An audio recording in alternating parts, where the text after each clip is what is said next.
우리 언어 속에 이제 교류의 흔적이랄까 이런 게 이제 남아 있거든요. 그래서 그런 것들을 이제 어디서 어떻게 우리가 찾아볼 수 있을까? 그 제주 말의 예를 들어서 여러분들과 한번 이야기를 나눠보도록 하겠습니다. 그 한라산에 가면 이제 제주 말이 남아 있는데요. 제주도가 워낙 이제 말로 유명하지 않습니까? 이제 많은 분들이 이 한라산에 있는 제주 말에 대해서 이거는 몽골에서 온 거다 이렇게 이제 흔히들 말씀들을 하고 있죠. 근데 이제 이 말이라고 하는 동물 자체를 한번 우리가 생각을 해보면은요, 그 총균세에서 이제 인류 역사상 가축화에 성공한 그 동물이 크게 5가지 정도 있다고 합니다. 그런데 그 중에서도 특히 이제 운송에도 쓰고 또 이제 노동력, 인간의 노동력을 줄이는데도 이제 쓰고 그러면서 필요하면 잡아먹기도 하고 이런 이제 어떤 다용도, 그러니까 굉장히 그 고효용의 동물로서 말이 최고라는 겁니다. 네, 그 중에서도 우리가 잘 알고 있는 이 제주말이라고 하는 것은 몽골의 말이다 이렇게 흔히 알려져 있는데요. 그 이유는 바로 이 기록 때문인 것 같습니다. 고려사에서 이제 원이 이 타라치를 파견을 해가지고 탐라 발로하적으로 삼고 말을 이제 160필이나 보내서 거기에서 기르도록 했다. 해서 제주말의 시초는 몽골말이고 이게 이제 가장 먼저 들어오게 된 것은 고려시대이다. 많은 분들이 이렇게 알고 있다는 겁니다. 근데 이제 저희가 재작년에 제주도의 제주말문화연구소라고 하는 걸 이제 스스로 경영하고 계시는 수의사 출신의 장덕지 소장님을 뵙고 와서 이분이 정말 특히 제주말에 미친 분이세요. 그래서 이제 이분으로부터 많은 자료들을 또 얻을 수 있었는데요. 그러니까 이분의 말씀은 이거는 굉장히 이제 조심해야 되는 말이다. 근데 여기에서 우리한테 주는 굉장히 중요한 시사점이 있는 것 같습니다. 문헌에 나와 있다고 해서 그걸 너무 맹신하지 말아라 라고 하는 것입니다. 그러니까 바로 이 문헌에 나와 있는 것 때문에 아무도 의심하지 않고 제주말은 몽골말이고 몽골에서 처음 온 것이다 이렇게 이제 믿고 있다라는 겁니다. 근데 이제 실제로 이런 장덕지 소장님 같은 이런 제주말에 미친 분들이 계셔가지고 그 제주시에서 이제 지원을 하고 있는 농업진흥청 이런 곳에서 이제 여기 네이처의 그 사이드 자매지가 있어요. 네이처라고 하는 그 잡지 굉장히 유명하지 않습니까? 근데 거기에다가 이제 실제로 그 유전학적인 연구 결과를 냈는데요. 그 유전자 조사 결과에 따르자면은 제주말은 몸이 일단 작아요. 이제 요즘 일반적인 경주말들에 비하면. 그리고 이제 다리가 또 짧아요. 머리는 막 굉장히 다부지고. 그러니까 좀 이제 요새 사람 같으면은 이러면 좀 못생겼다고 그러죠. 머리는 되게 크고 다리는 짧고. 근데 말도 그렇다고요.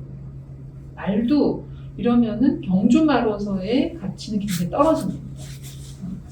그런데 이제 이런 점 때문에 더 몽골말과 비슷하다라고 많이 여겨졌대요.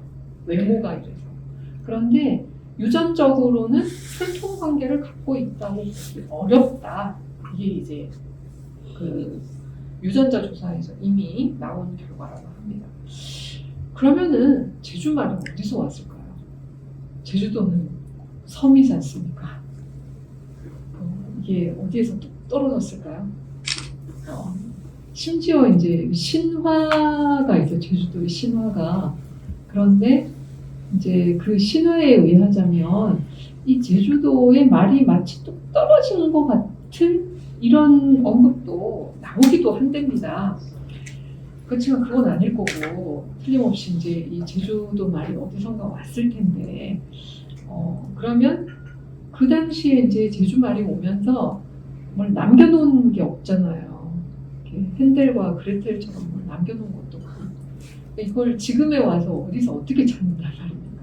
이제 그게 문제인데요. 자 이제 좀 웃긴 질문일 수 있겠지만 사실 전 세계는 지금 현재 이 싸움 중입니다. 나는 어디에서 왔을까? 전 세계가 이 싸움 중이라고 제가 이제 말씀을 드리는 이유는 우리의 시원이 어디일까? 그러니까 민족의 기원이라는 문제가 지금은 민족이 그렇게 중요하지 않다. 다민족이고 다문화고 다들 그렇게 이야기하지만 이 21세기라는 개명한 시대에도 여전히 이 뭐 국가, 민족 이런 부분들을 가지고 누군가는 막 사람들을 선동을 하고 또 부추겨서 전쟁을 일으키고 이런 일이 여전히 일어난다는 겁니다. 그래서 우리가 이런 점을 정말 좀 과학적으로 들여다볼 수 있어야지 상대가 엉뚱한 이야기를 해도 이건 문제가 있지 않을까 이렇게 이야기를 할 수 있을 것 같은데요. 특히 이제 오늘 그 중국에 대해서 관심이 많은 그런 분들이 와주신 것으로 알고 있는데요.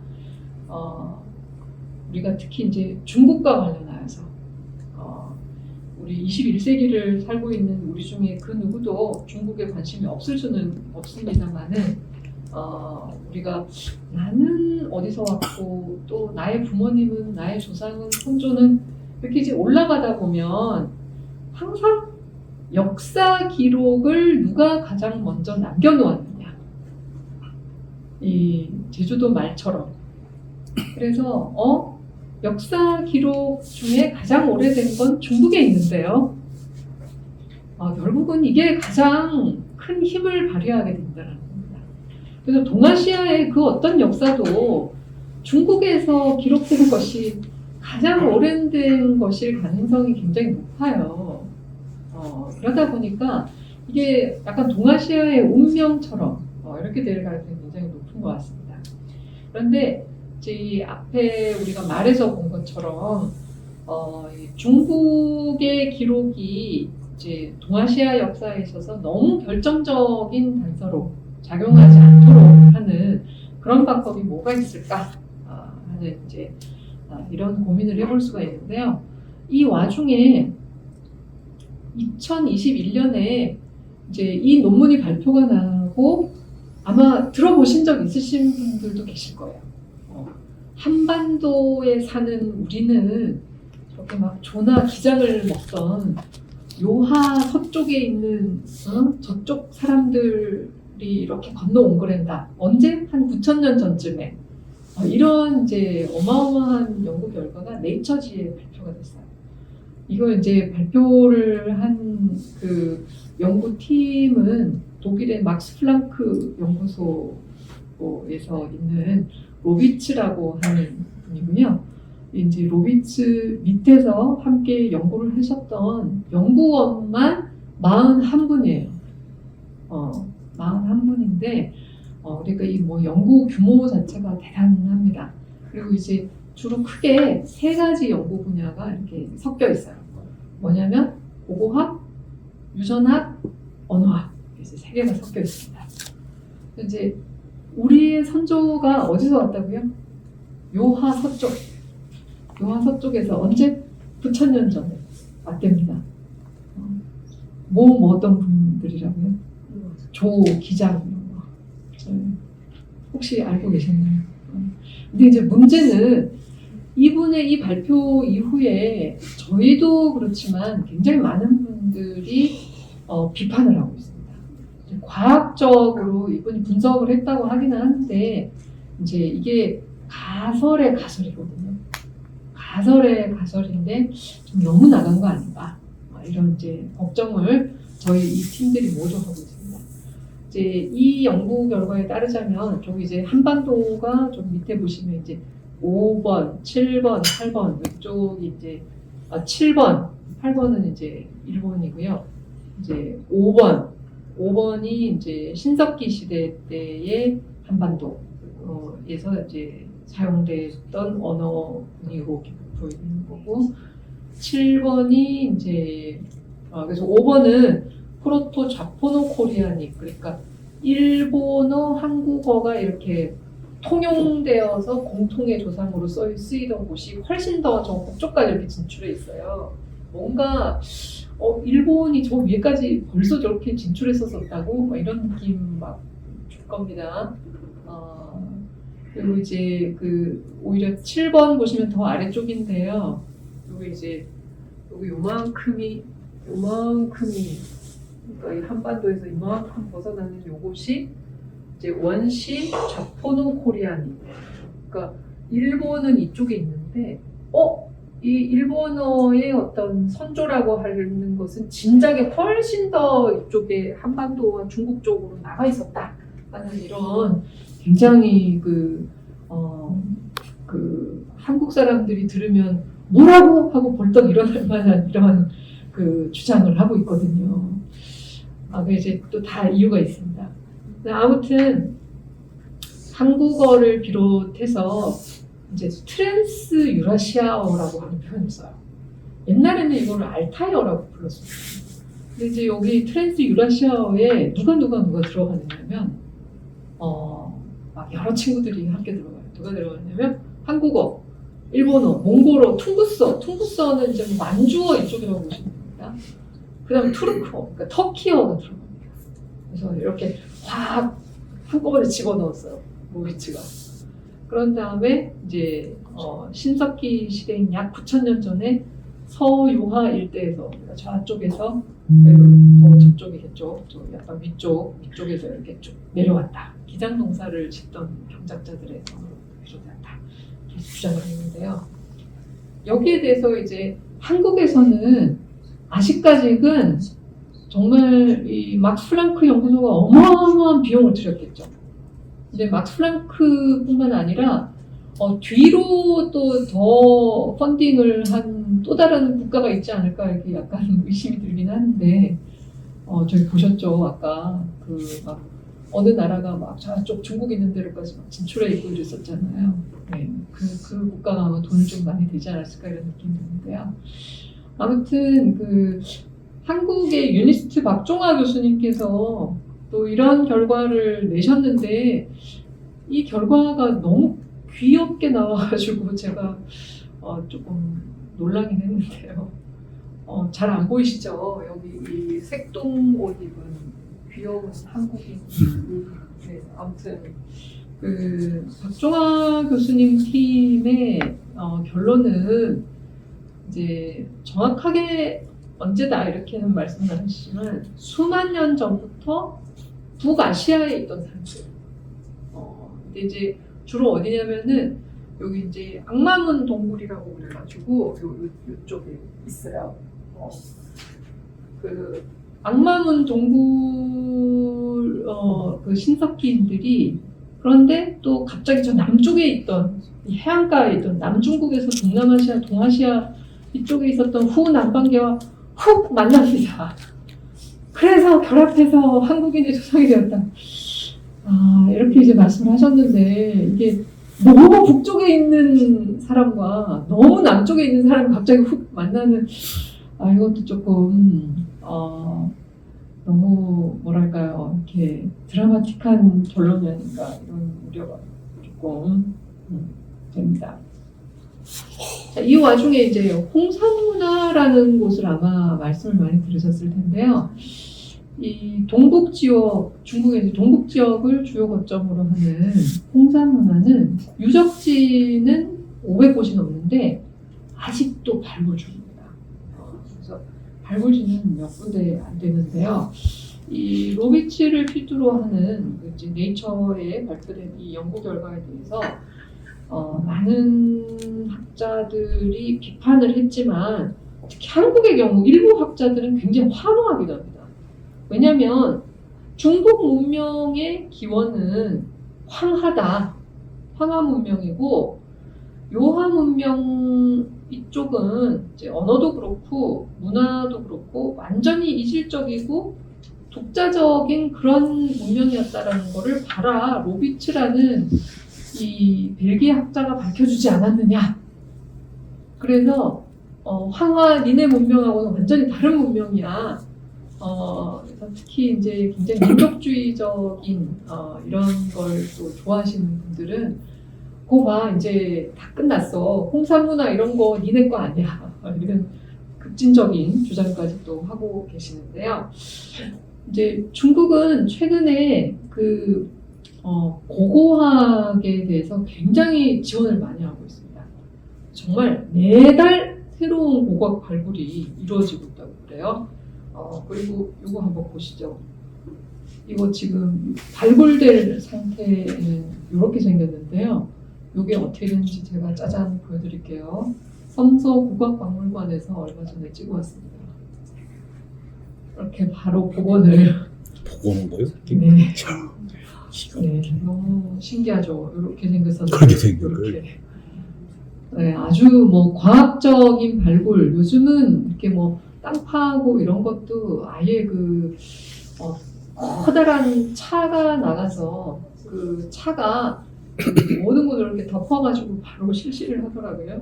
그래서 이 20세기에 동아시아에서 그 일본이 고고학에 그렇게 많은 펀딩을 했다고 합니다. 그래서 그 금액, 열정 이런 걸로 굉장히 유명했는데 이제 이번 세기에 누가 그 다음 타자가 될지 굉장히 좀 분명해지고 있는 것 같고요. 그렇지만 고고학이라고 하는 건 뭡니까? 발굴되어야지 의미가 있습니다. 발굴되지 않은 것은 연구할 수가 없습니다.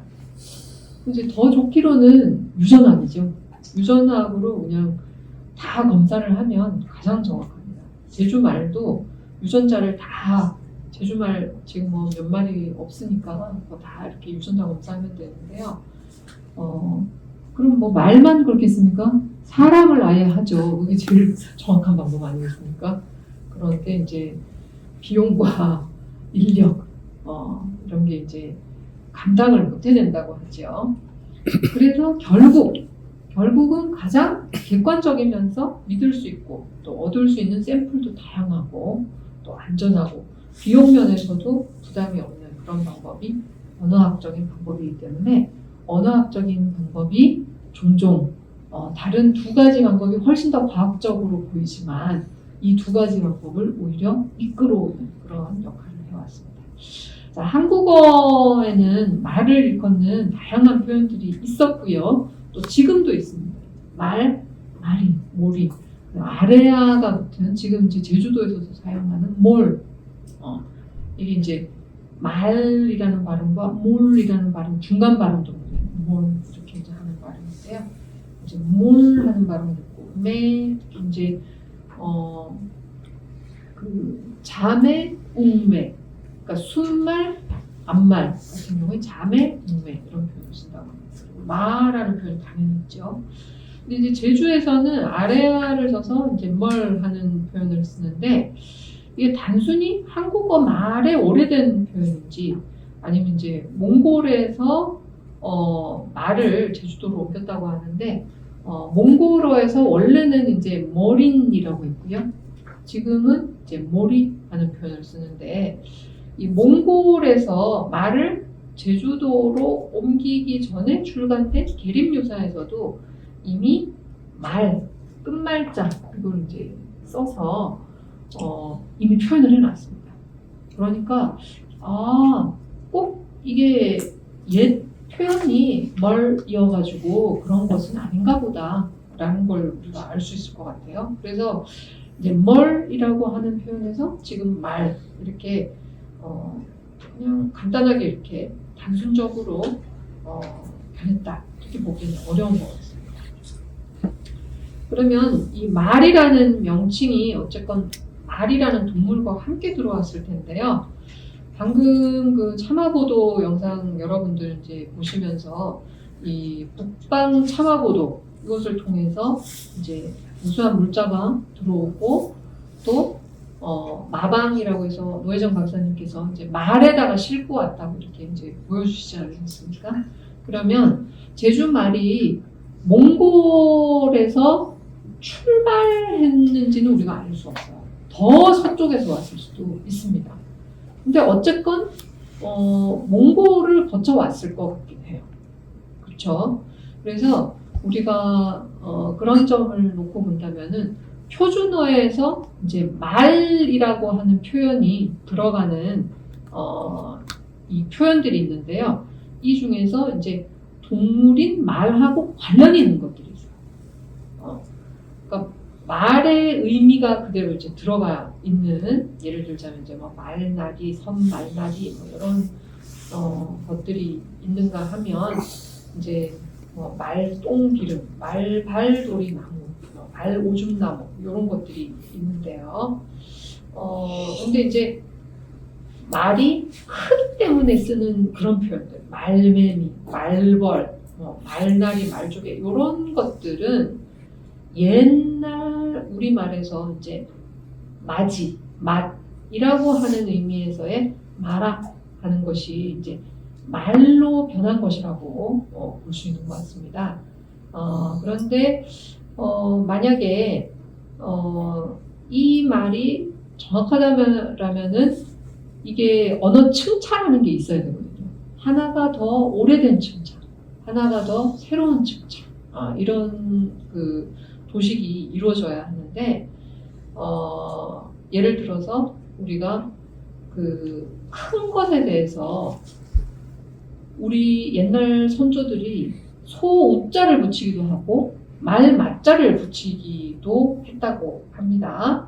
그런데 이 동물을 나타내는, 왜냐하면 소도이기 때문에 말에서 유래했다고 한다면 예를 들어서 마산, 마천, 마현 뭐 이런, 혹은 말세미, 말우물 이런 말이 들어가는 지역들이 있는데 이게 이제 생물 말이라기보다는 이게 이미 크다라는 의미의 파생어가 되어서 그게 이제 여기에 반영이 되었기 때문에 예를 들어서 마산이라고 하는 이 지명이 한산, 홍산, 대산 이렇게도 표기가 될 수가 있었다고 합니다. 그러니까 그냥 크다라는 의미만 있는 거죠.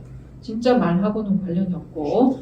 그런데 제주에서는 이게 크다, 굵다, 길다 이런 뜻의 파생어 적두사인 말을 사용하지 않는다고 합니다. 그러니까 이 한반도 내에서도 이 한반도에서는 이걸 이제 파생어로 사용을 했는 말, 이걸 제주도에서는 이걸 사용을 하지 않는다고 그래요. 근데 우리가 이 오늘날 쓰고 있는 이 말이라고 하는 것이 끊임없는 교류의 결과인 것 같습니다.